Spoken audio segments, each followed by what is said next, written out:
આજે ફરીથી મિરેકલ એકાઉન્ટિંગમાં એક નવો પોઈન્ટ જોશું.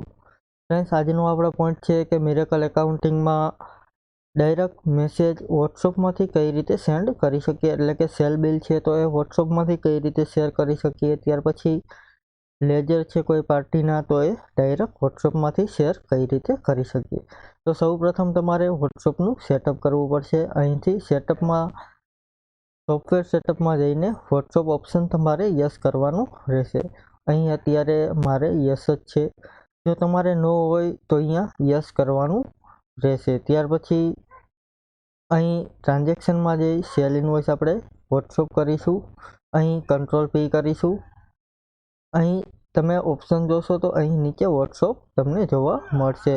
અહીં વોટ્સઅપ નંબર તમારે નાખવાનો રહેશે.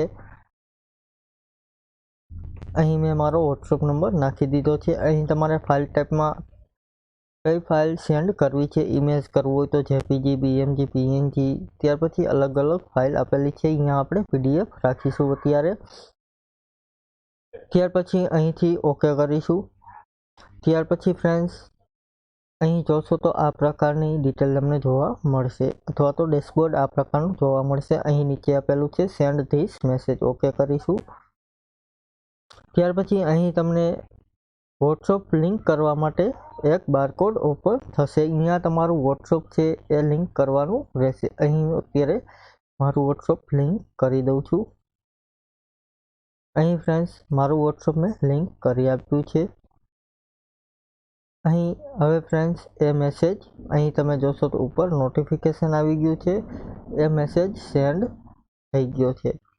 આ પ્રમાણે ડાયરેક્ટ વોટ્સઅપમાંથી મેસેજ આપણે સેન્ડ કરી શકીએ. ત્યાર પછી તમારે કંઈ પણ લેજર સેન્ડ કરવું છે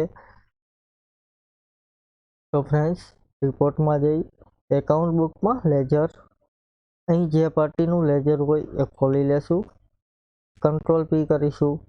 અહીં સ્ક્રીનની જગ્યાએ વોટ્સઅપ કરી દેશું. ત્યાર પછી તમારે જે પણ પ્રમાણે લેજર મોકલવું હોય એ તમે વોટ્સઅપ કરી શકો. Thank you friends. આજનો પોઈન્ટ અહીં પૂરો કરીએ. કાલે ફરીથી એક નવો પોઈન્ટ જોશું. Thank you.